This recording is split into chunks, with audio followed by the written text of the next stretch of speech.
보겠습니다. 자, 오밤중의 뉴스. 그러면 지금부터 하나씩 시작해 보겠습니다.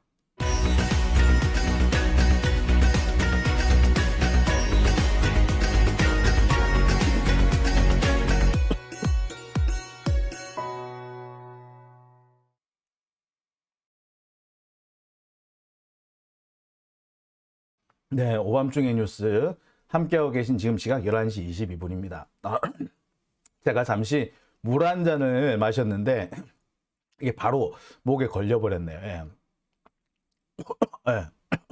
요새는 이렇게 물 한 잔 막 먹기도 힘드네요. 자, 설소울님, 무조건 그들은 합당함. 예, 합당할 겁니다. 걔들은 분열이 됐다가 합쳤다가 할 거예요. 다만 그 과정에서 윤석열 정권에 큰 변화가 일어날 수밖에 없다. 뭐 이런 거죠. 박근혜 정권 탄핵을 했던 그 사람, 주도했던 사람이 김성태하고 사실 그 장제원 뭐 그런 사람들이지 않습니까? 근데 그 사람들 결국에 다 돌아갔잖아요. 그런 걸 볼 때 얘들은 분열됐다가 다시 합쳐질 겁니다. 뭐만 확보되면 자신들의 이익, 그러니까 어떻게 보면 자신들의 공천이나 자신들의 어떤 뭐 당직 혹은 뭐 국회에서의 어떤 뭐 여러 가지 어떤 뭐 진출, 권성동 같은 사람 같은 마찬가지잖아요. 그런 것들만 확보되면은 얼마든지 나눌 수도 있고 합칠 수도 있고 뭐 그럴 겁니다. 예. 자, 오밤중의 뉴스. 자, 그럼 오늘 제가 준비한 첫 번째 주제부터 시작해 보겠습니다. 제가 준비한 첫 번째 주제는요. 재판부 기피 신청 반경 나서는 이화영입니다. 예. 정말 이화영 부지사 지금까지 많이 참았어요. 재판부가 정말 눈에 띄게 정말 드러내놓고 검찰 편향적인 재판 진행을 해왔어요. 그럼에도 불구하고 이화영 부지사 지금까지 재판 참고 잘했습니다. 사실 참을 필요가 없었다고 해도 과언 아니죠. 근데 어떻게 보자면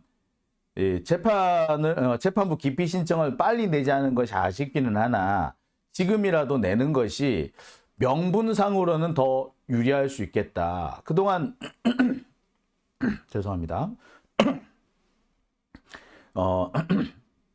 이 재판부 기피 신청이라는 것이 결국에는 재판부가 어떤 짓을 했고 또 피고인이 어떤 피해를 입었느냐 뭐 이런 것들을 종합적으로 판단하게 되는 건데 이 종합적으로 판단할 때 이화영 지사한테 조금 더 유리한 내용들이 많기 때문에 뭐 지금도 늦었지만 나쁘지는 않다라고 생각이 듭니다.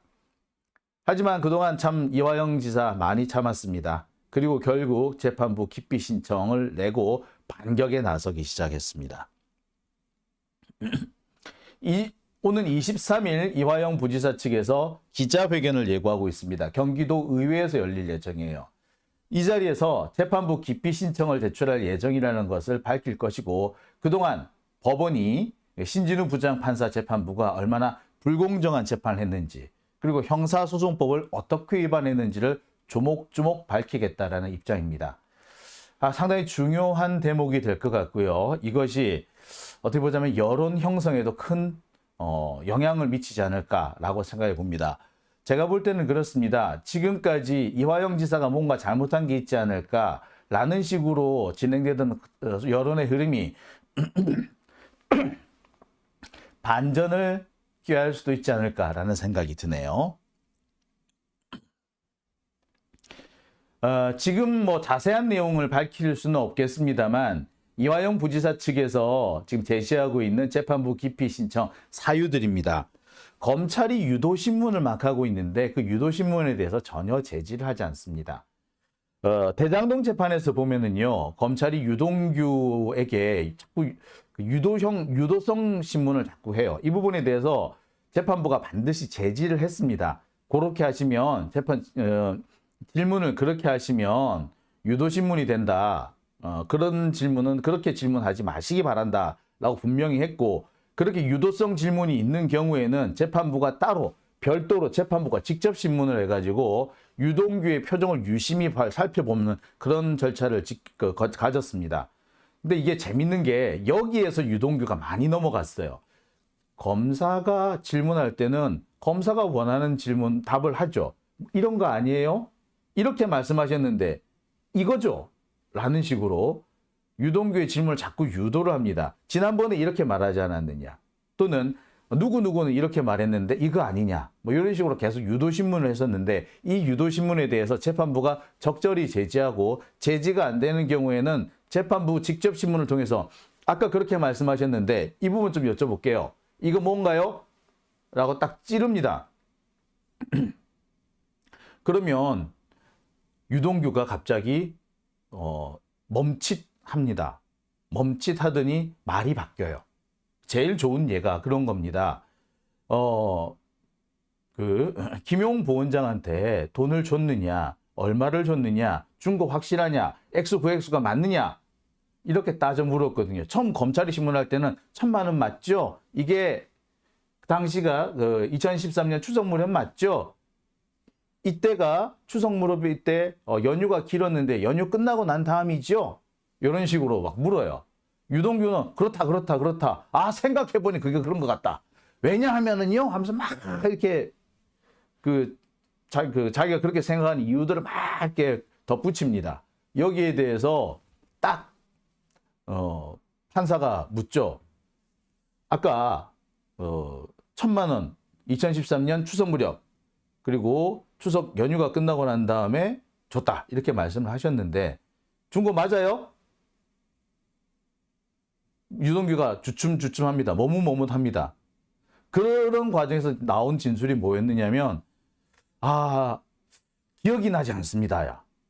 물어봐요. 아까는 줬다며요. 그리고 대단히 기억을 상세하게 하시지 않았습니까? 내가 왜 그렇게 생각하느냐에 대해서 상당히 부가적인 설명을 많이 했잖아요. 근데 갑자기 이렇게 왜 바뀌죠?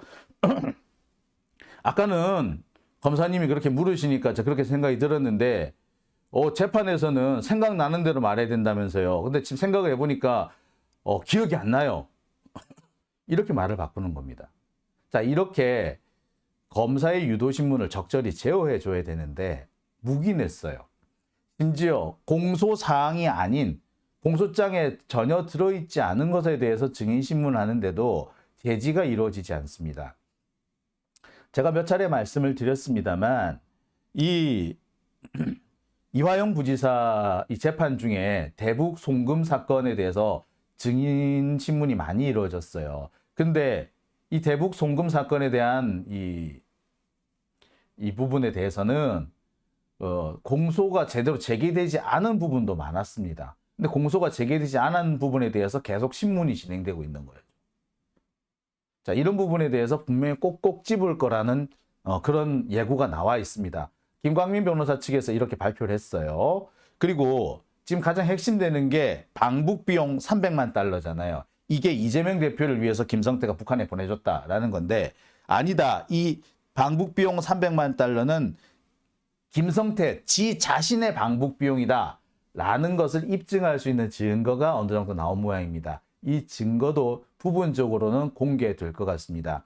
이게 법정에서 공개돼야 되는데 이 법정에서 공개가 잘 안 되는 그런 부분도 있고요. 또 재판부 기피 신청을 들어갈 거기 때문에 재판부 기피 신청과 기피 신청이 되게 되면은 재판이 한 중단돼 몇 달 정도. 그 중단되는 걸로 생각해 보면 지금 제출할 수는 없는 상황이겠죠.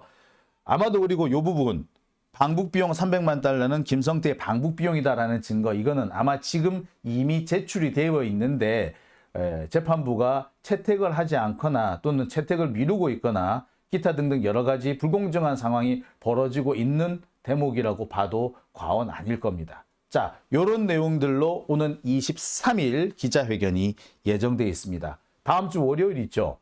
상당히 관심이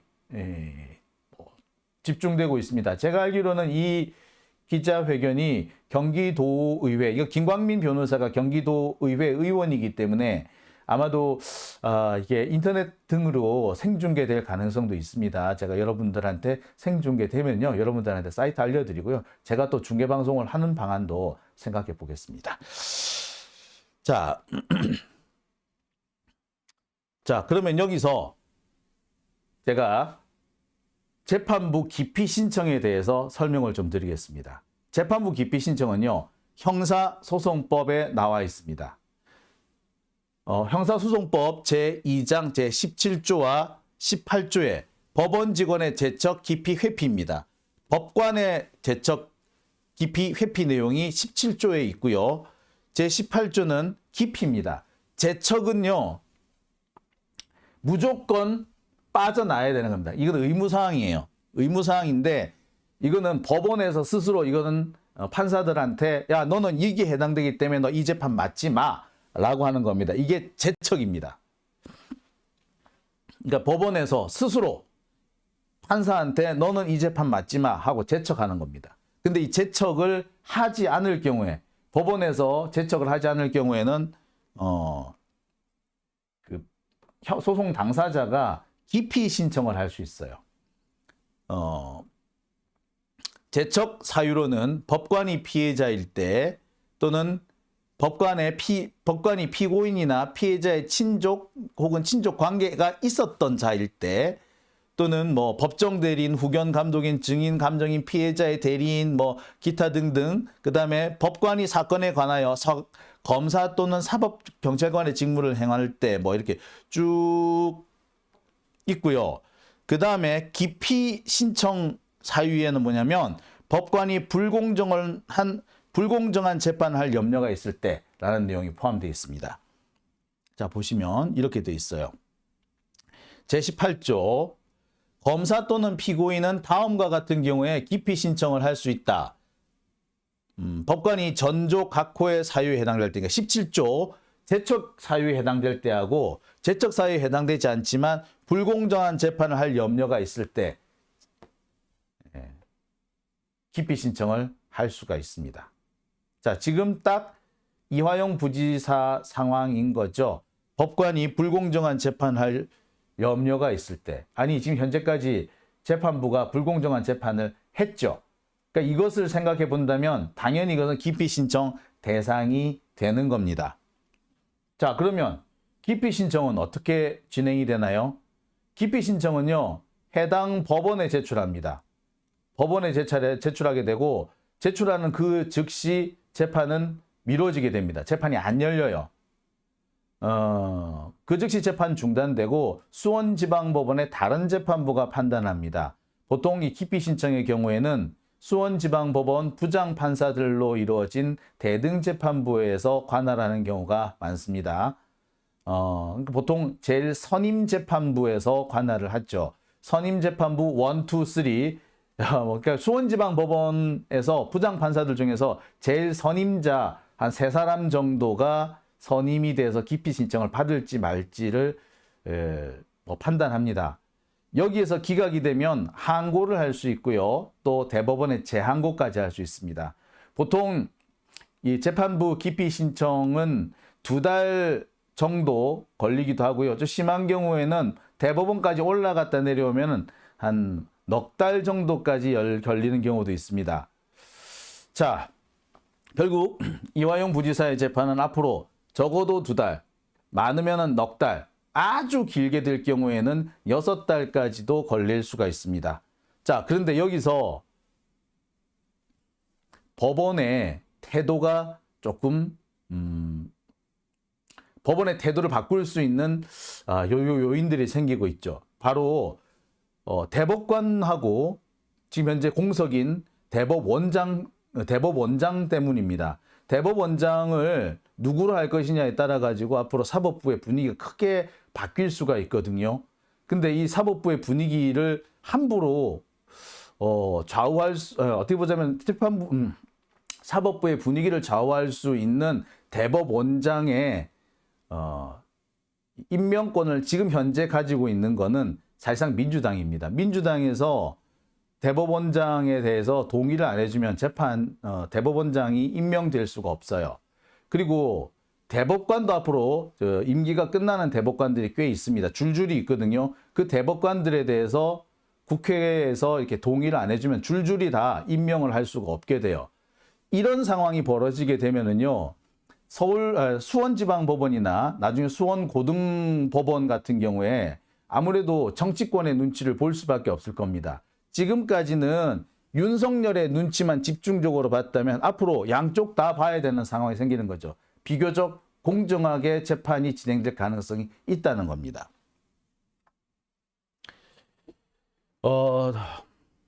한편으로는요, 그런 면도 있습니다. 보통 재판부 기피 신청이 받아들여지는 사례는 그리 많지는 않습니다. 하지만 이 재판부 기피 신청을 심리한 결과 이게 재판부 기피를 받아들일 정도는 아니지만 피고인 측 혹은 검찰 측에서 좀 억울하거나 잘못됐다라고 느낄 수 있는 대목이 있으면, 그런 여지가 있다면 슬그머니 재판부를 바꾸기도 합니다. 그러니까 인사이동 시즌이 맞춰지게 되면 그 인사이동 시즌까지 재판을 조금 미루고 있다가 그때 돼서 재판부를 교체하고 난 다음에 재판부를 교체하게 되면 기피 신청 같은 경우도 사실은 의미가 없어지잖아요. 그러면 그게 각하돼서 다시 내려옵니다. 그렇게 기피 신청을 받아들이지는 않았으나 기피 신청이 된 거나 다름없는 그런 상황을 만들어주기도 합니다. 지금이 10월이기 때문에 법원 판사 이동 시점이 1월이라고 생각해 보자면 충분히 가능성이 있는 거죠. 이 부분에 대해서는요, 사실 관건은 민주당이 얼마나 잘 싸우느냐, 전국의 주도권을 민주당이 얼마나 강하게 틀어쥐느냐, 여기에 달렸습니다. 지금 현재 재판부, 법원도요, 이 수원지방법원 신진우 부장판사의 이 재판 진행이나 이런 부분에 대해서 약간 의구심을 갖고 있는 건 분명히 보여요. 그렇기 때문에 신진우 부장판사를 다른 사람으로 재판장을 교체할 가능성은 있습니다. 그런데 아까도 말씀드렸듯이 재판부 기피 신청을 받아들여서 재판부를 바꾸는 사례는 사실 좀 기대하기 어렵거든요. 하지만 기피 신청이 있었던 거나 다름없는 상태로 해서 바꾸는 방법은 있습니다. 그렇게 되려면 사실 이거는 정치적인 문제라고 봐도 과언 아닙니다. 그래서 다시 말씀드립니다만 민주당이 강하게 밀어붙여야 돼요. 이런 예가 있습니다. 지난번에 정경심 교수 재판을 할 때 검사 측에서 정경심 교수 검사 측에서 당시 재판부 기피 신청을 낸 적이 있어요. 그때만 제가 김미리 부장판사인가 아마 그분이 한 걸로 알고 있는데, 이 김미리 부장판사에 대해서 기피 신청을 내버리는 겁니다. 그래서 한동안 재판이 중단됐어요.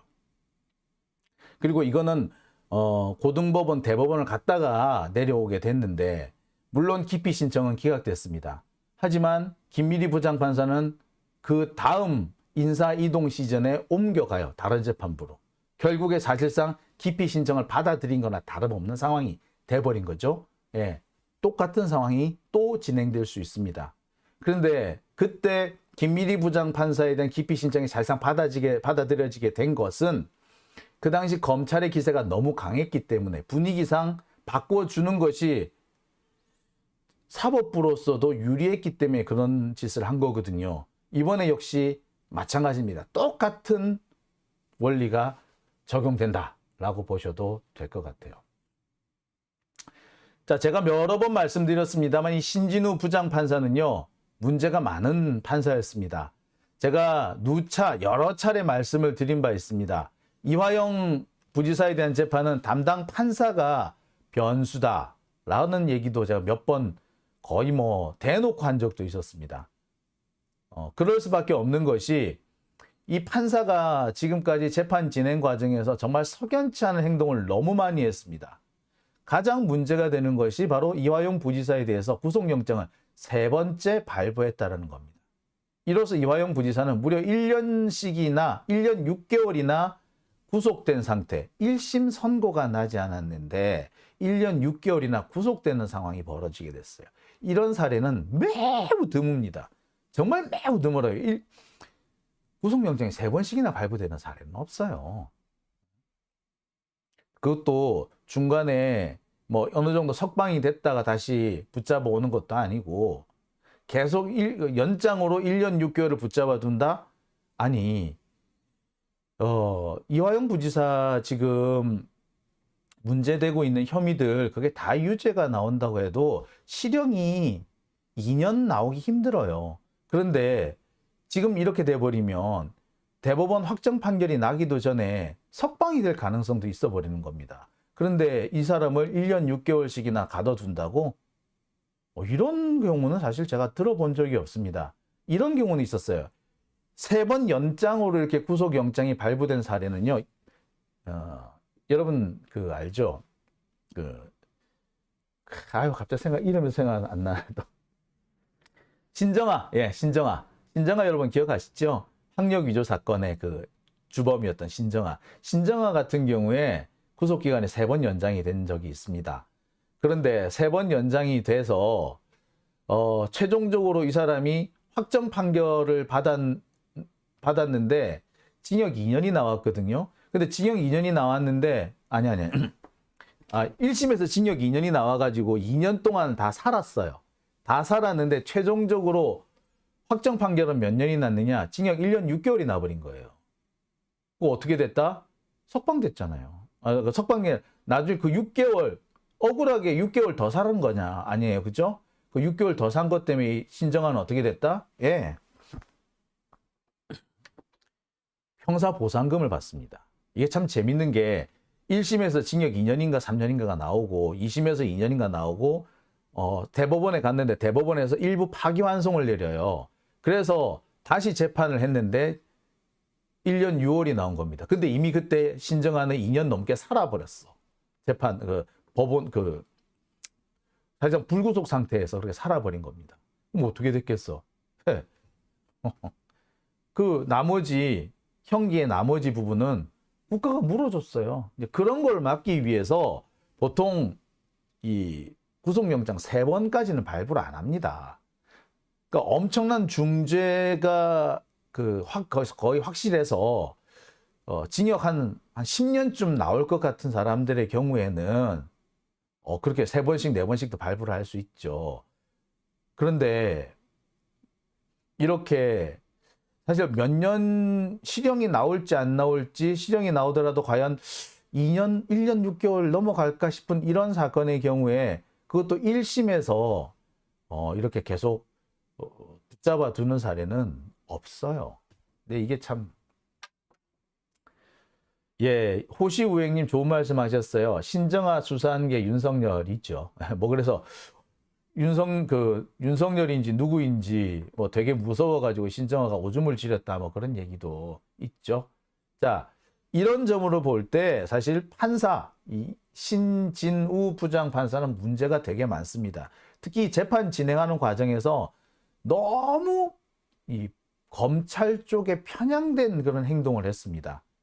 문제가 되는 것 중에 대표적인 것이 변호인이 없는 상태에서 재판을 강행을 한 겁니다. 변호인이 잇따라 사임을 해서 변호인이 없으니까 억지로 국선 변호인을 선임을 하게 되는데 이 억지로 국선 변호인을 선임해 달라고 요구한 게 검사였죠. 이거를 변호인이 없는데 어떻게 재판을 진행을 합니까? 그러면은 판사가 제지를 하는 게 맞는데 오히려 검사 쪽 얘기를 너무 전적으로 수용해 줬을 뿐만 아니라 오히려 변호인 쪽을 닥달합니다. 자료 검토 빨리 끝내라고. 아니 이화영 부지사 재판에 필요한 지금 사용된 증거 자료가 4만 페이지 정도 된다 그래요. 이 4만 페이지를 여러분 다 검토하는데 어느 정도 시간이 걸릴 것 같습니까? 저는 바짝 해도요 1달 이상 걸릴 거라고 생각하거든요. 4만 페이지면요 어느 정도냐면 요 정도 두께의 책이 몇 페이지냐면 1000페이지 정도입니다. 그럼 이 책으로 40권이라는 거예요. 40권. 이런 책으로 40권. 이 40권을 여러분 이렇게 두꺼운 책 40권 여러분 읽는데 얼마나 시간 걸릴 것 같아요? 아무리 초고속으로 읽어도 1달은 더 걸릴 겁니다. 근데 여기를 검토를 해야 되니까 그리고 검토하고 난 다음에 의견서 같은 걸 써야 되니까 이거를 1달 안에 할 수는 없거든요. 근데 판사가 1달 안에 끝내라고 닥달을 하고 독촉을 했습니다.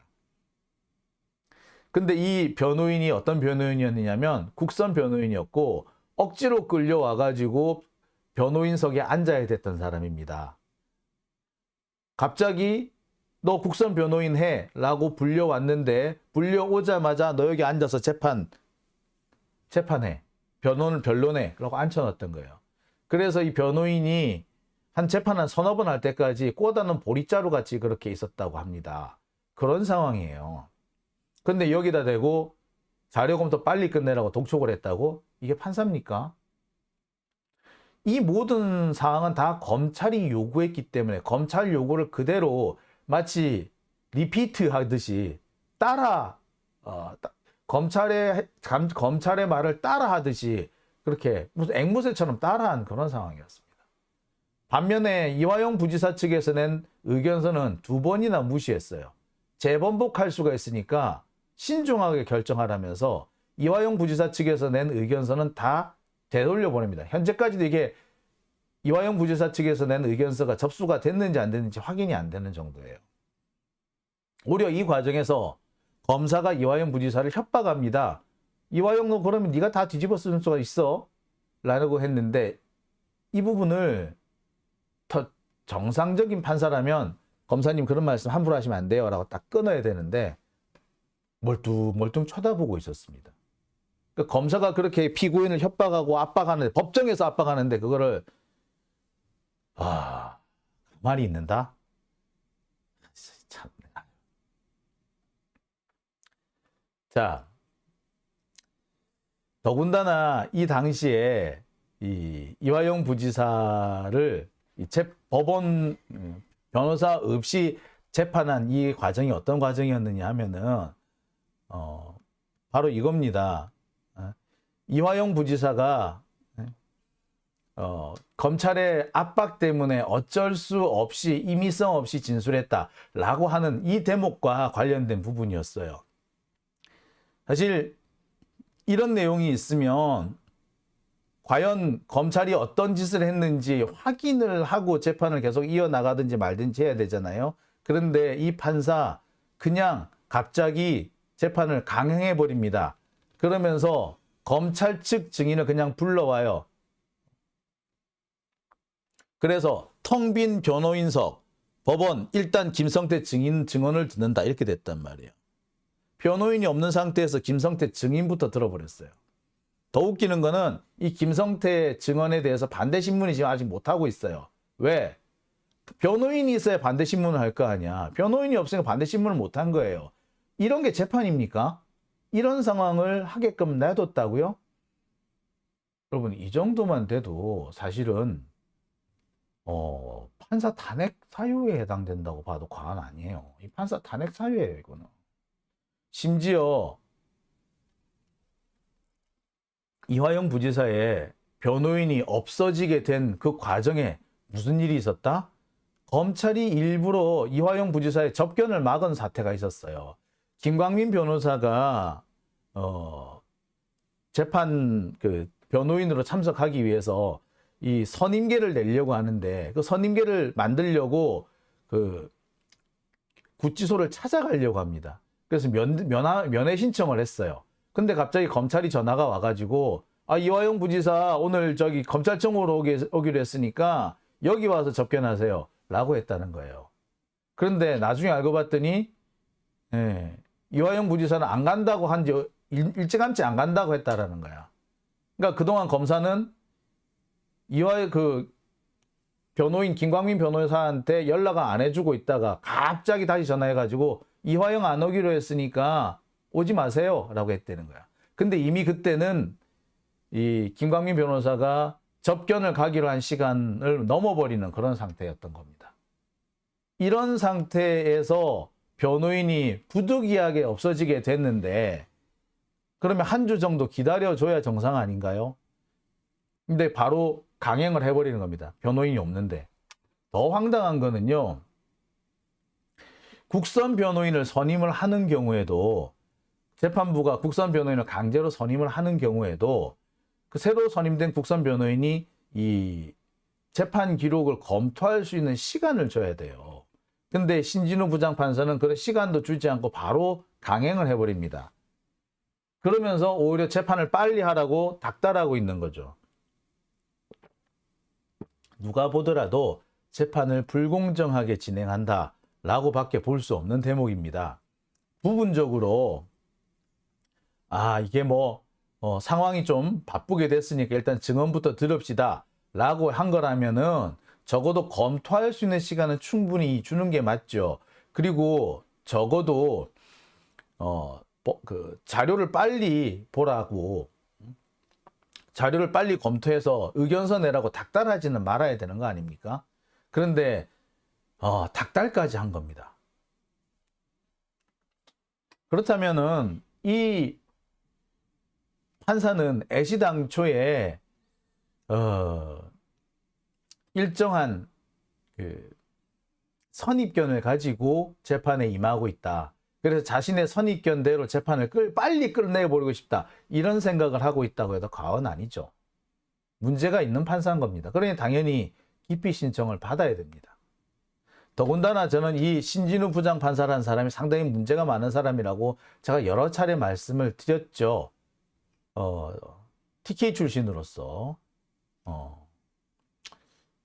좀 편향된 사고가 상당히 의심스럽습니다. 무엇보다도 은수미 전 성남시장에 대해서 법정 구속을 했던 사람이에요. 그리고 제자를 체벌했다는 이유로 선생님한테 실형을 선고한 적도 있다고 합니다. 자, 무엇보다도 제가 황당한 것은 이 사람이 9,000원 무전 취식했다는 이유로 벌금 100만 원, 두 사람이 9,000원 무전 취식을 했으니까 각각 5,000원, 4,000원이었습니다. 근데 이 사람들한테 각각 100만 원씩의 벌금을 선고한 사람이에요. 그런데 공인중개사협회장은 무려 2천만 원을 횡령했는데 벌금 300만 원을 때렸습니다. 이 상식적으로 말이 되는 수준인가요?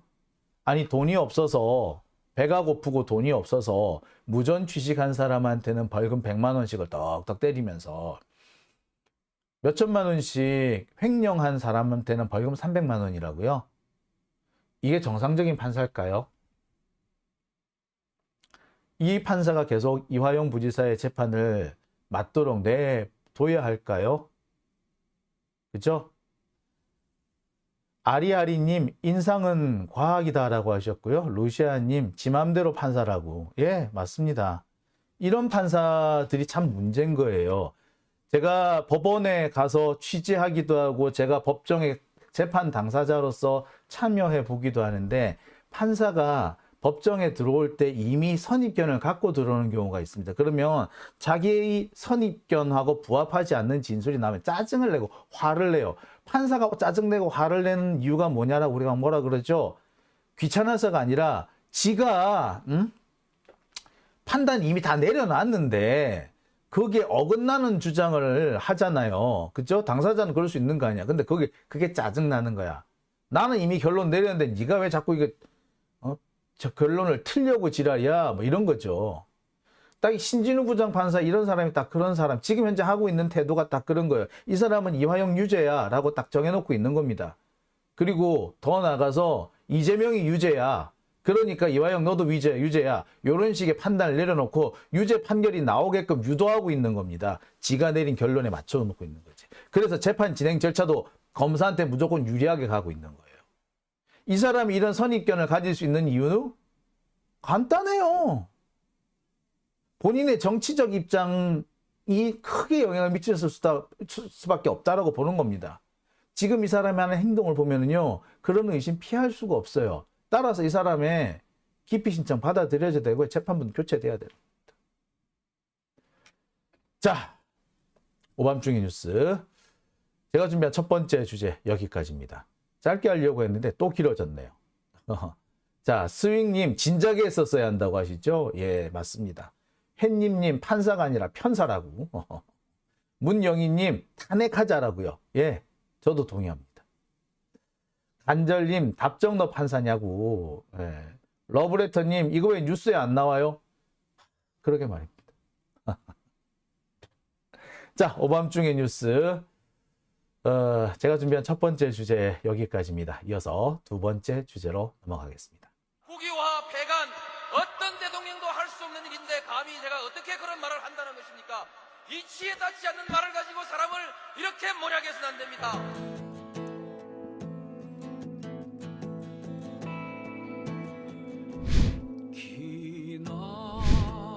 기나긴 밤이었거든 압제의 밤이었거든